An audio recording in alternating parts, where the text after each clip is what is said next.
So, we're just going to go through the 50 test. We're going to have about 5-7 minutes of technique, you know? So just do it. We'll start with shoulder to Ikyo, okay? So we want to be able to control the elbow on any Ikyo and move a little over like this. When you do your pin, you take your hand a little above the shoulder and you roll this forward with my energy going this way. Kind of like that. The object is to hold the shoulder down. So you can move here and cut to the outside, then step in, take it down like that, roll that over. Sometimes another way would be to step through directly, like that. One thing you really want to do when you're doing Ikyo is the hand that goes to the elbow, don't let that be bent and try to walk down. You want to complete this motion here, so this is very straight, okay? So you're basically looking at extension movement, down, stepping in, and out. It's actually really nice. Up on your toes, in, back straight. There you are. That's a motor. So on Ura, you want to step to the outside. You want to step with your back foot right away and control the elbow. And take that down and around.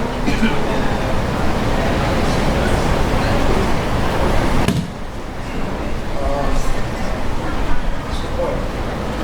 Don't step with your front foot first, then you roll across. This is coming in with this movement. Up with the elbow. And don't do like a mini tenkan too fast. Here, then I'm pulling it. So I step in beside him, and then I start to rotate. My step happens almost afterwards to get out of the way. Okay. No time to practice it, we have to move on to the next one. Go ahead, please. Tenkan movement. Here.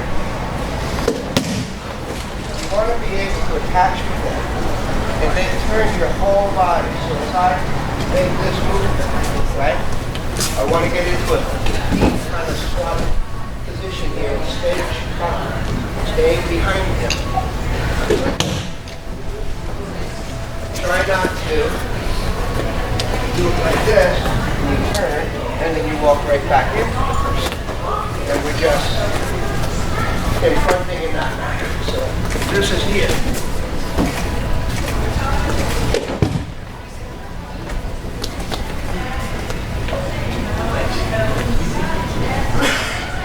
So the movement, you move in here. Oh yeah, anyway. So for Ikyo, you know, I kind of step here as front foot, and then I make my turn. For Riminage, you step more towards the back foot. Back here. So that when my whole body moves like that, all that space is open for you. Then stay behind, like that. In your Riminage, it's almost like you want to take the spot they're standing in. Right? So here, I take him down. This is where he's standing. That's where I end up. Okay? Riminage. And I'm stepping and I'm facing him. Here. That's where I want to be. Okay? So step with your rear foot right away. Make sure you have your leading hand here. Okay? Oh my God.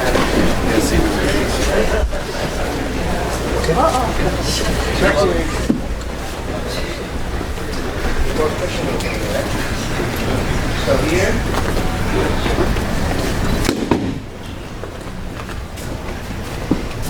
So I want to be able to take the balance here, right? And then very much like a reminage. I take the spot where he's at. Like that.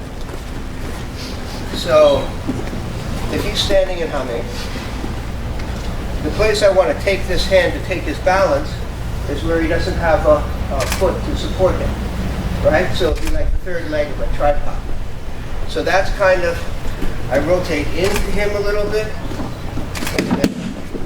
So even though, let's say in this case, I'm moving to my left, I'm not staying and looking in that direction. My body moves this way, but I'm facing him.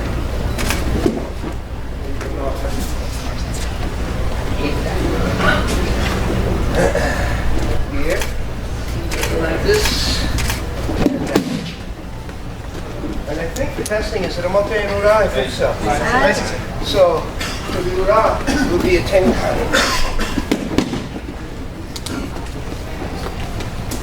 This hand is basically going like that.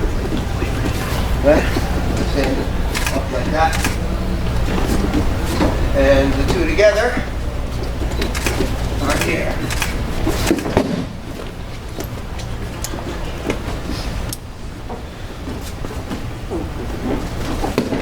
Okay, so Hechinane, please.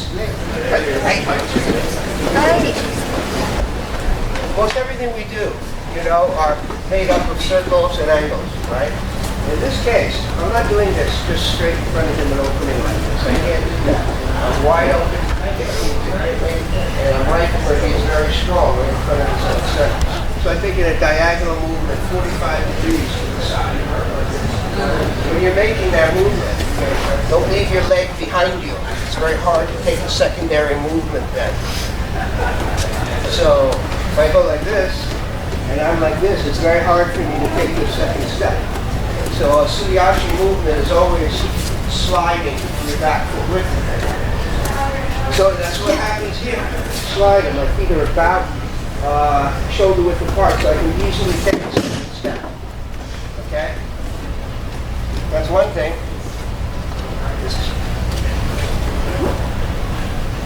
And I'm going under his power. He's strong in here. I'm going under that. Right? Like that. And there's something else too, Well, you know what that is. Go ahead, please. Alright? So that when I move my body, I'm touching my body that takes him over rather than struggling with my arms, right?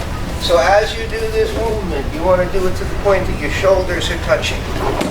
Okay? And that could be a mote or ura. Right? Ura is the same kind of idea. I get from here. And do the rest. Huh?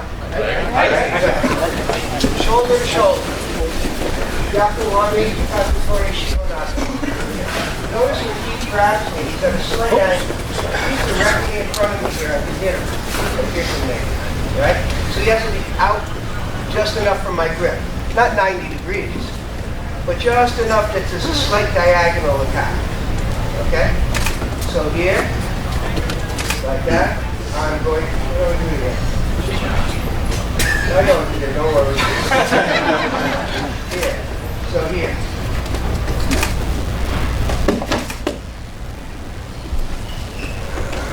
Look how I did. Is this what I did? Yes. That's a mote, and we're back.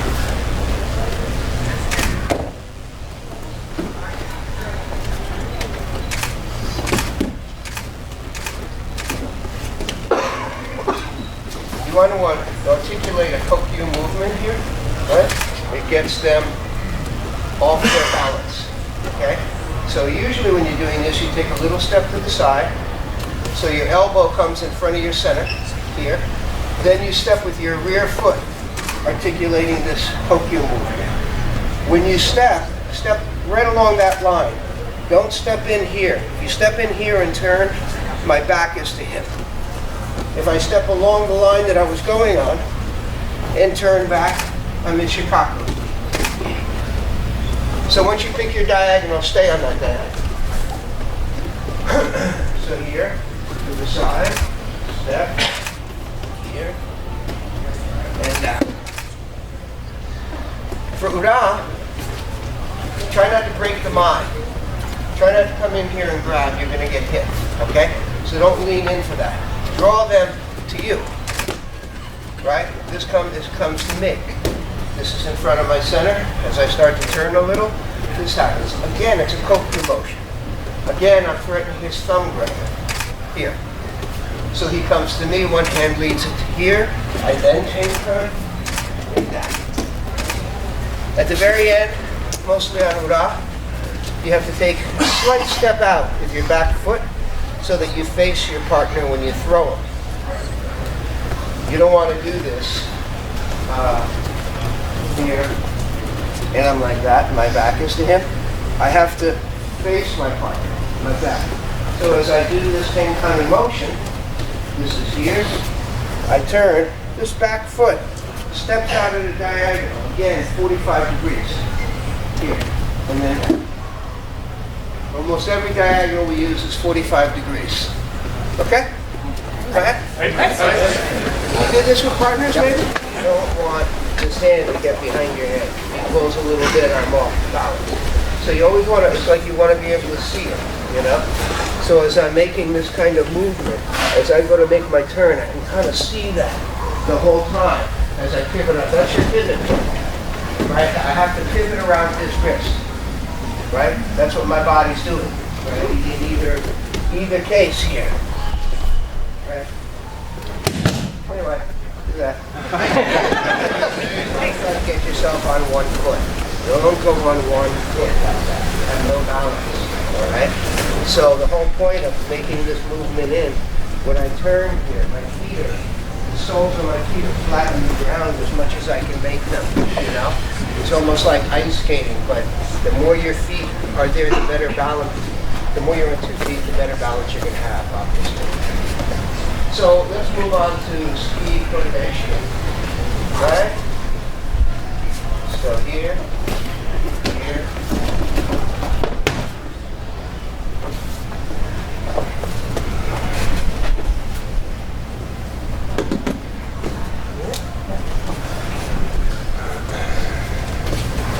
So when you're doing this technique, don't try to grab the hand right away, like that. If I'm up like this, I'm wide open to be hit. Right? So I want to make sure I can block this. So as I'm entering in, it's a blocking motion that becomes a grabbing motion. And that happens kind of like, you know, here.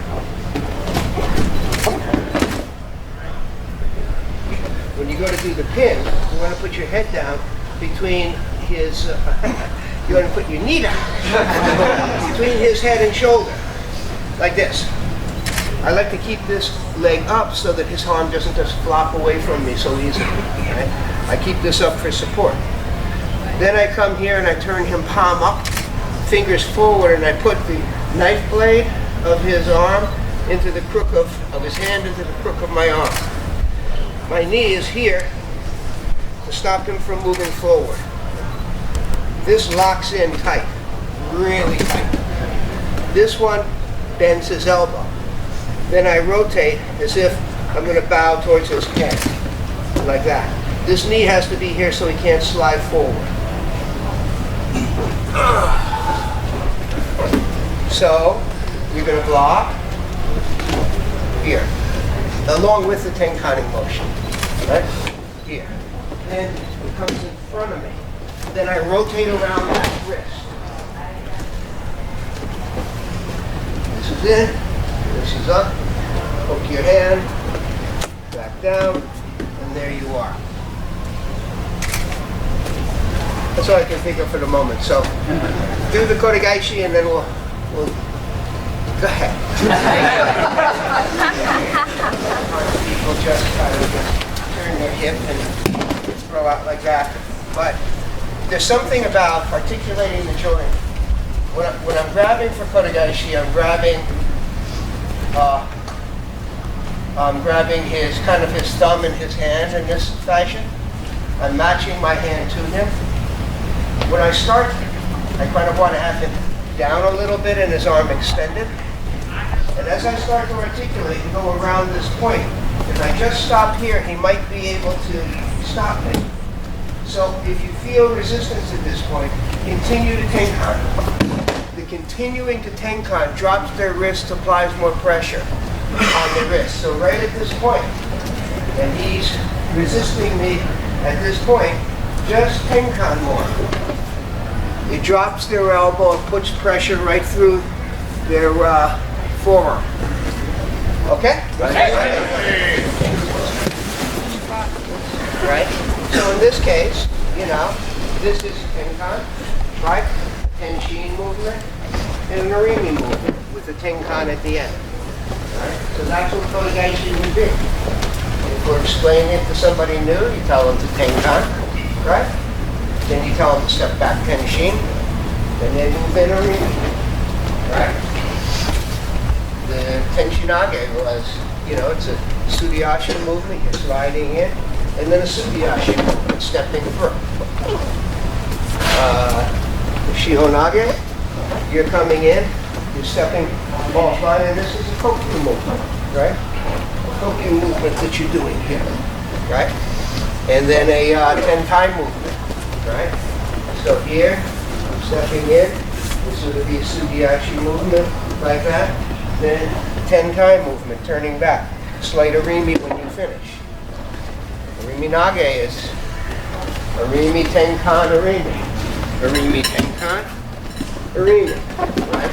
So if we're showing newer people how to do it, if you just break it down by the Tai Sabaki, it's a very simple way. Then we all put our refinements on it and how to make it stronger and that type of thing. Right? So we were doing ski Kotegaeshi, weren't we? Right. So let's go right into Yashiro Tekubitori Kotegaeshi. Right? As the mind starts to break down, don't stand there like this. Okay? Just as the mind breaks down, my hand comes up to protect myself. Then I step forward. If I just stay with my hand like this, he can hit me. Like that. Right? So this is here. Hands in front of me. This is basically Ikkyo exercise, right? Ikkyo exercise, like that, right? Once you get the hands up, I can attack him and move him around.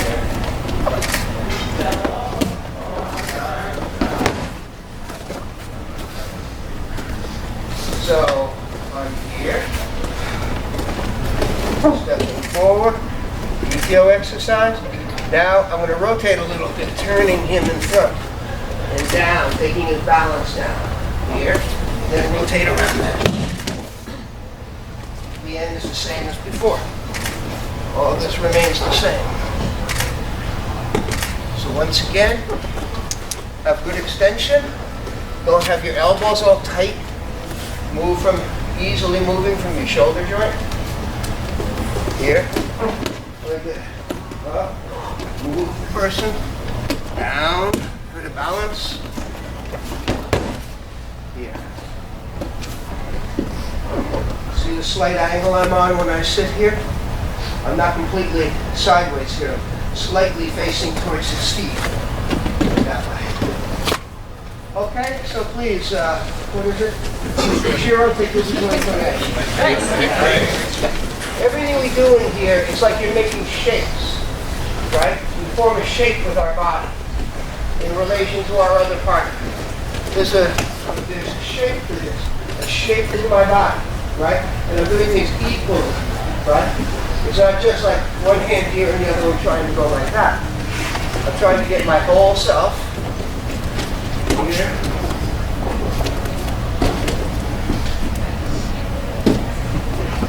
You know what I mean?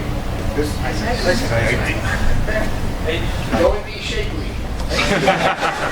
I think that this is, stepping forward one is probably the most classic kind of Aikikai style, a step forward, right? But having said that, you know, I can just pivot into a movement like that too. Or I can step back.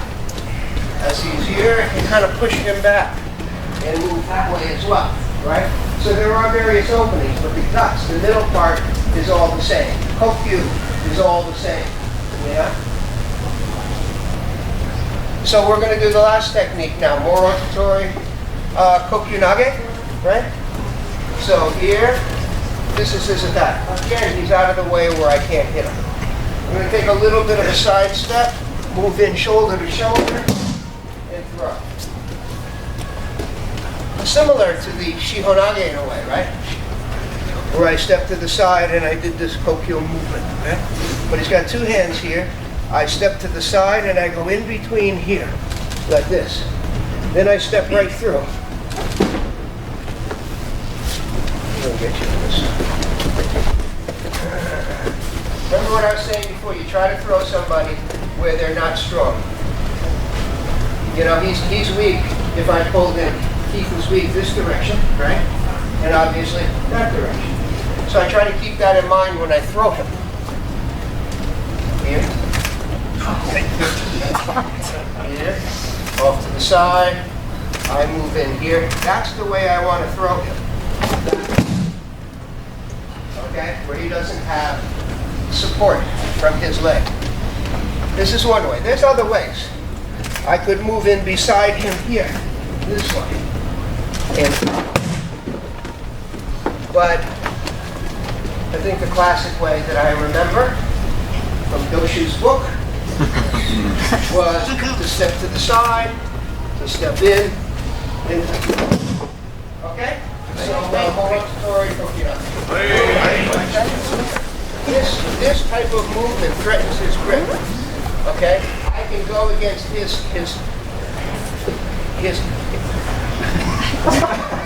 thumb and forefinger here. I can break that gap with this type of motion, right? I can do that. But when he's holding with two hands, here, that's ineffectual. It doesn't do anything to him. So he's trapping my what is it? My wrist. Yes. So I have to move to my next joint, which is my elbow. Most of us, I think, is the elbow, right? So that's the thing that gets to you understand? So it's a kokyu motion as opposed to a scooping kind of motion. Okay?